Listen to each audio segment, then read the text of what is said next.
What's up?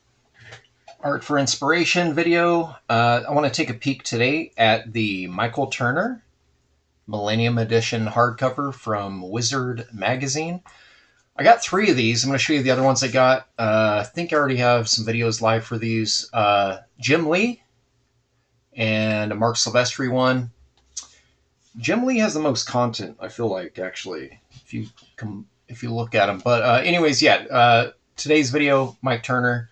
And these are all pretty easily available online. You can find them online. I don't know about local shops and that, but they were definitely overproduced. I feel like I see them at every single Comic-Con I go to. So, any hoot, huge inspiration to me. Big fan of Mike Turner's work, always. All right. The beginning of this right here is mainly filler. A lot of reading.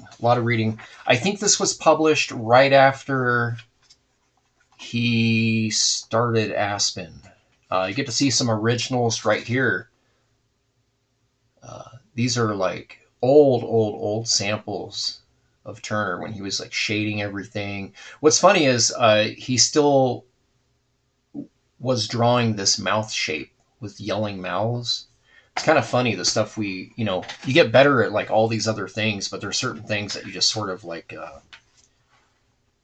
can't shake them, kind of stick with you through your artistic career.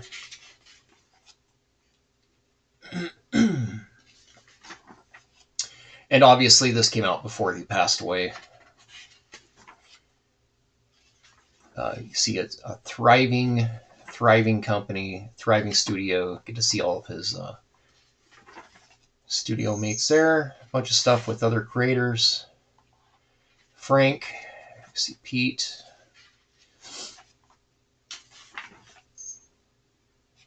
Some inkers, edits, colors. So yeah, even though he was working there, he did this the Batman, Superman Batman with Jeff Loeb, where they reintroduce Superman's cousin, Supergirl. Let's see here, we get to see a bunch of sketches here too, variant covers.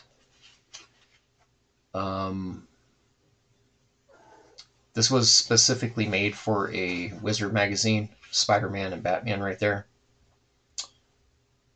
Some of the stuff I think is also commission work, but yeah, a lot of covers here for himself, and then also he was getting a lot of work with DC.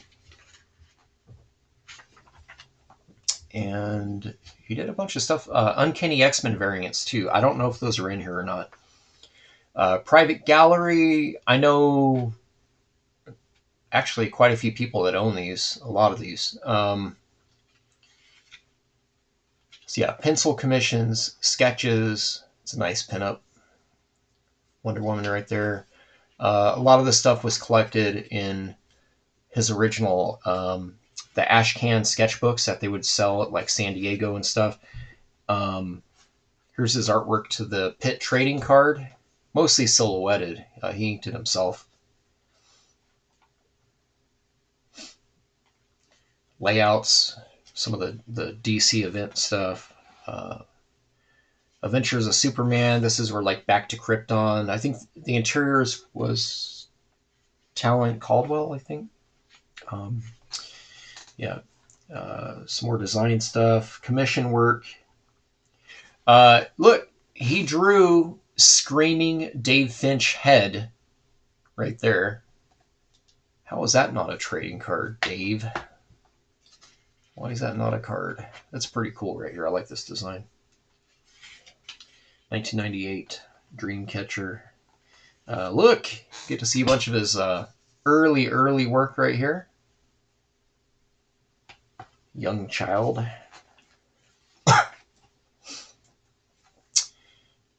This was used in I think it was in the swimsuit, one of the Top Cow swimsuit books. You get to see his original designs for the Darkness right here. Those are 1995 designs for Darkness. I do know that this design, no, this design made it onto a Top Cow poster. A buddy of mine's shop out in Cali. It's right there. There it is right there. That was the original Darkness right there before Silvestri redesigned it. So he had a lot more of a medieval Spawn sort of look. And that's actually drawn by Mark and with Bat Inks. Got a jam cover here. He supplied the Witchblade illustration next to the Lady Death and Vampirella. Heyday of Bad Girl comics. But yeah, he had this full color poster. It was a giant poster in the restroom at his comic shop in California. So yeah, you get to see Impact drawn by Randy Queen. You get a Mike Turner right here, Witchblade inked by Dewey Detron. Matt Banning inks over Silvestri on that. Brandon Peterson inking himself on the Misery. Got some Weapon Zero artwork here by Joe Benitez and Aaron Soud. You got Anthony Wynn with Jason Gorder with the Rib Claw. Billy Tan doing this character here. I think that's supposed to be what's Stryker, right? No, is it Stryker? I don't know. I think it's Cyberforce. Frank Gomez, I think. Frank Gomez with Bat. Dave Finch, Jason Gorder, and then you get it says Rob T. Is that Adam McDaniel? I don't know if that's Adam Polina. I don't know. I don't know everything.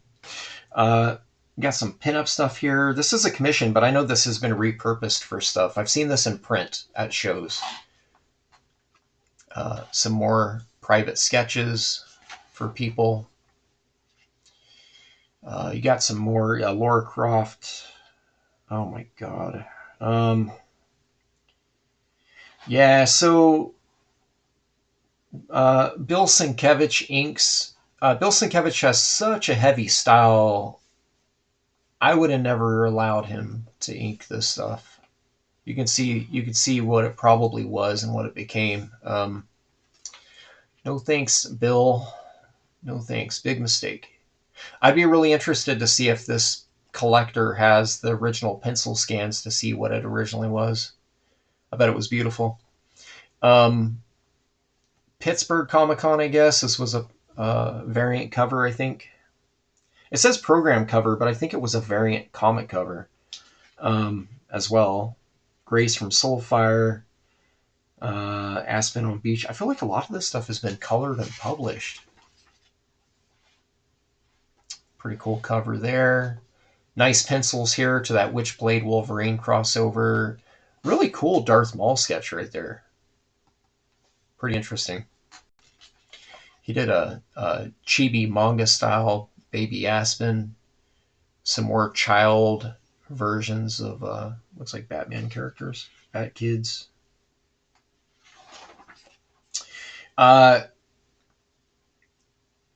The DC, what is it, Diamond Select? I don't remember what they were called. The DC action figures are like 7 inches tall, I think. He did the character designs for these, for the figures. So you can see some of the designs here. They also made a statue.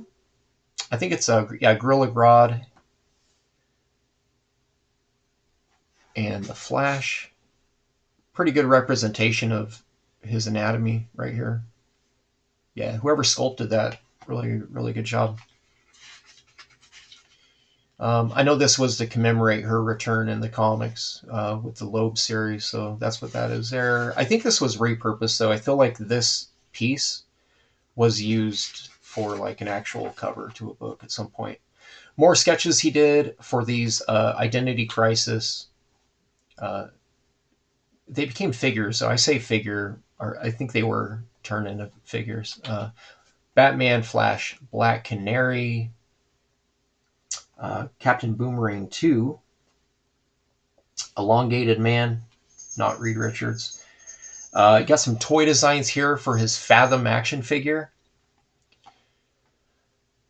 Yeah, this came out from the same studio that did, they did some of the other ones, Lady Death and like Purgatory and some other stuff. They all had the same body sculpt. I don't think anyone caught on to that. It's really weird. It's like a head switch out, maybe some. Yeah, they had like the same anatomical reference points, which is fine. But it was kind of weird to see the figures next to each other. They felt kind of kit bashy to me. Um, some statue designs.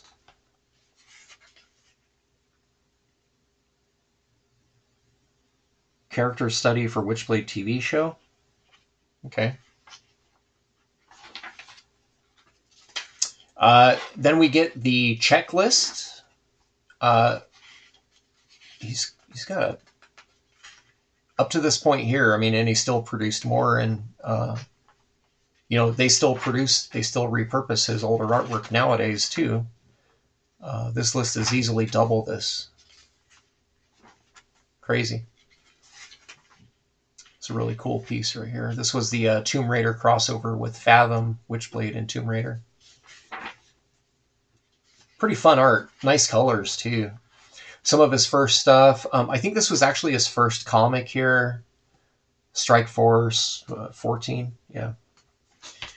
The Ballistic miniseries. Issue 2, to me, is the best one. I feel like issue 2 had the best start. Issue 1 was okay. 2 was awesome. 3 was... He was on the way out. He's on the way to go take care of drawing some Witchblade awesomeness. You get some covers here for other Witchblade books.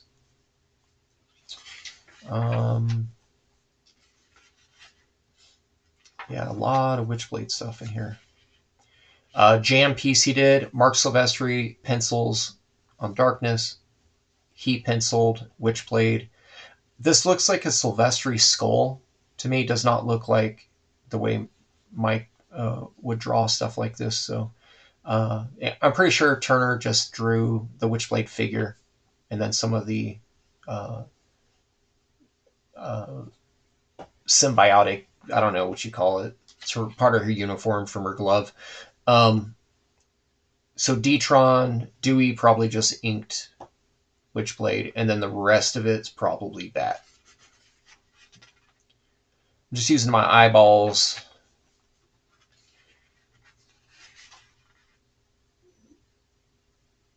Like the colors in this one a lot. Yeah, some other covers. Wizard cover. That was a Wizard cover for their the crossover event. I think it was 4 books.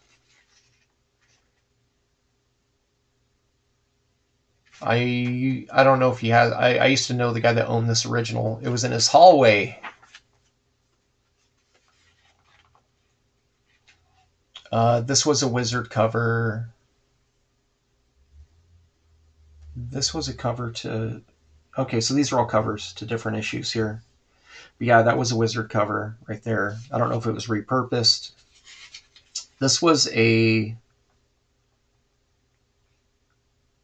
Oh, it was a bikini variant. Okay, I was going to say, I saw this as a... I could have sworn it was a trading card. This is more of a painterly piece. He did the pencils. Steigerwald did digital paints over it, but it was a cover to Tomb Raider 25. Oh, it's right there. 25. I got a good memory. Witchblade Tomb Raider, there was 2 specials. They do have a half issue. This is the cover here, I think, for the half. But I don't think he did the interior pages to this. I think it was Billy Tan. I don't remember. Might have been Billy Tan. These 2 here, though, actually, this one and these are 2 different books. This is a variant cover. This one goes with this, I think. These 2 here are 2 completely different stories. They were both penciled by Mike.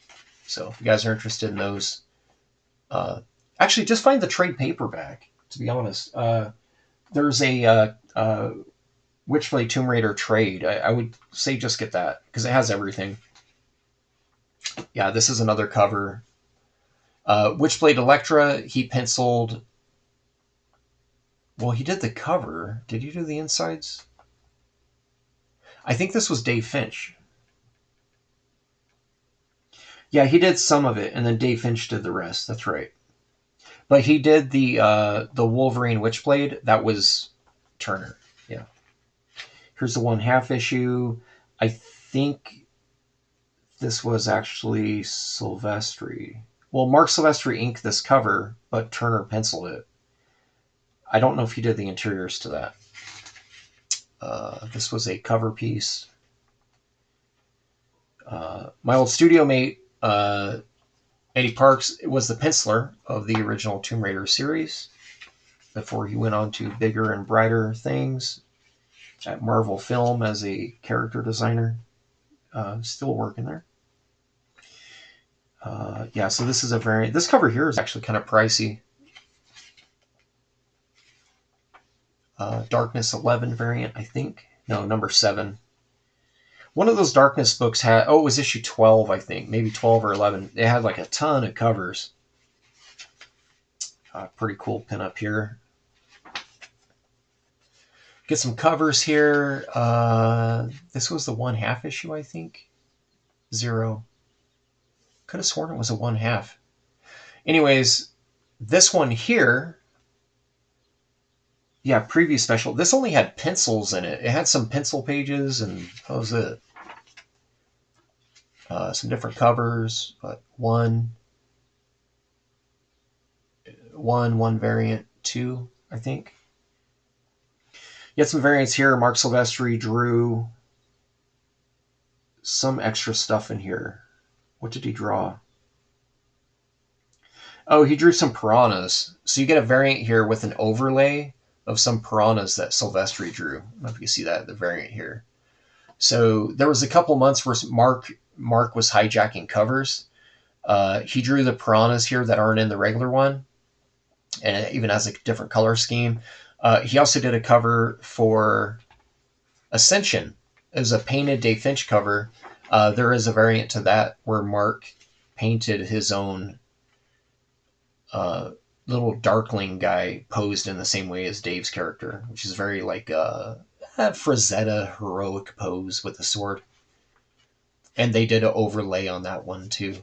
So pretty interesting way to get me to buy the book twice, which I did. By the way, it worked. No hate. I like the way they colored the water here. J.D. Smith. J.D. Smith has a lot more cuts to his work than Steigerwald. Steigerwald is almost color grad, airbrush, not a lot of cuts.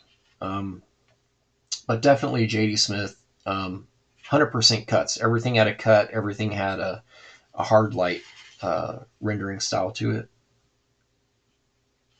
Steigerwald, soft edges on everything. Everything is soft edges. So yeah, these are different Fathom covers here. This is I think this is a poster. Dynamic Force, yeah, man. 2000 up to 2008 variant cover hell. Every book that was top seller was getting all these variants. A lot of covers here he did for the collected editions.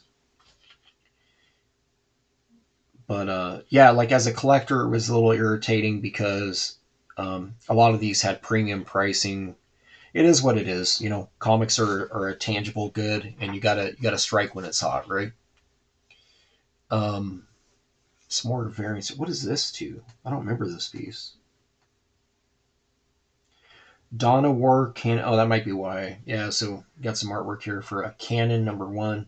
I wasn't into the stuff he was drawing. If it was just his cover, 50-50. I'd pick half of it up. It's an interesting piece right there.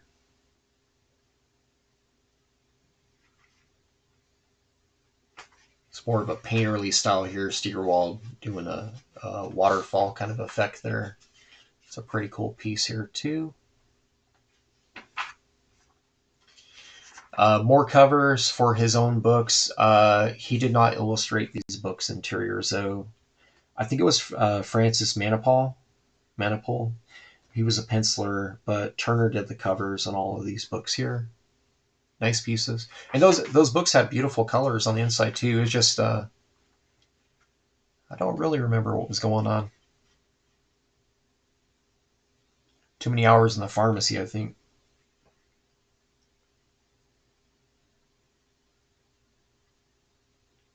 It's a nice cover right there too. Yep. So yeah, a bunch of these different variant covers. The Dawn of War miniseries covers, Fathom Beginnings cover. A lot of this is really hard to keep up with if you weren't staying on top of it. His Aria cover, more of that tone. This is the style that those his sample pages was in, just tonal shading.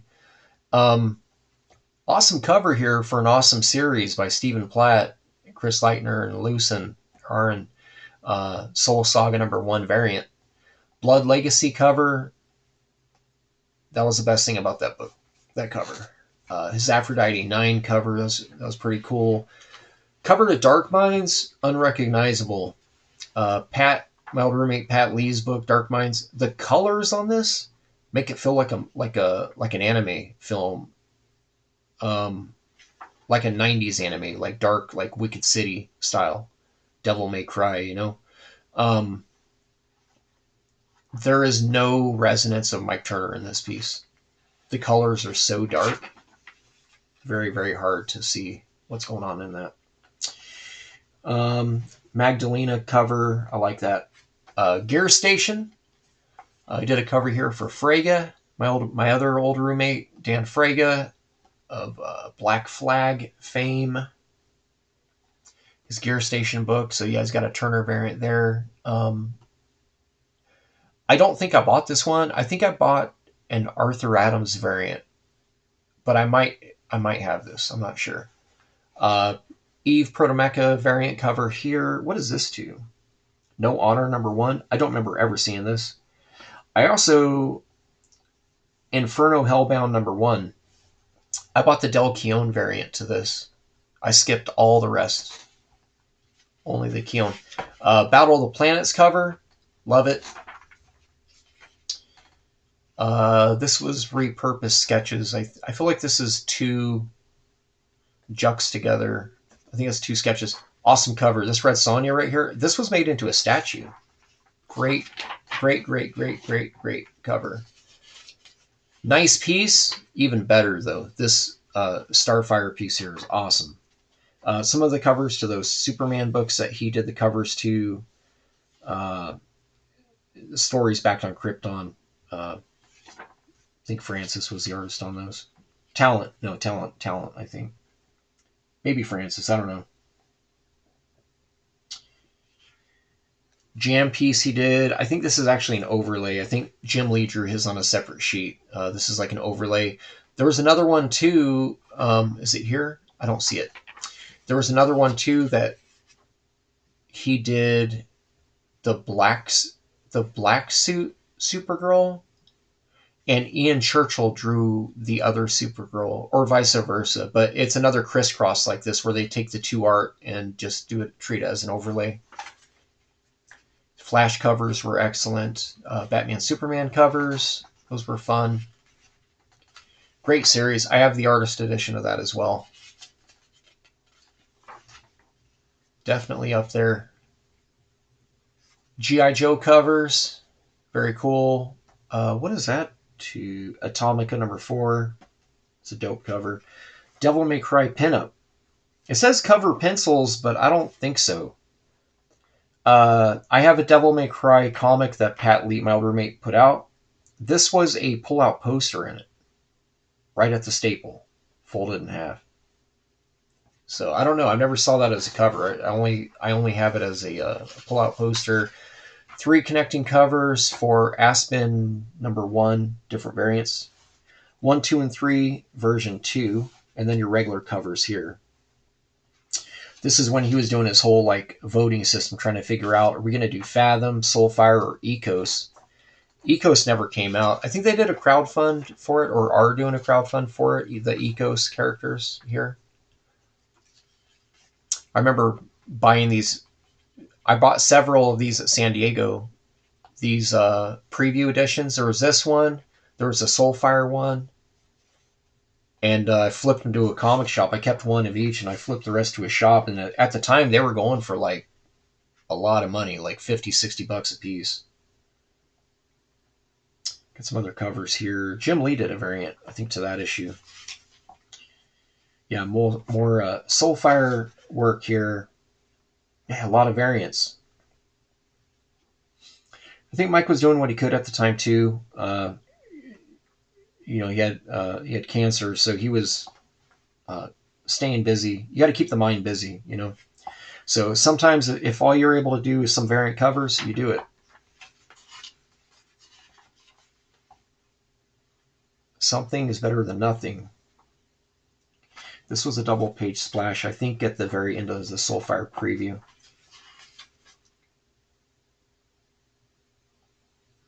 Very fan servicey pinup cover, but I do actually like that a lot. I like that piece. Almost has a Nagel. You get rid of the red, it's a Nagel piece, you know. This one too has a very 80s design aesthetic, like a very Patrick Nagel McKay feel to it. It's a pretty cool cover there too. I feel like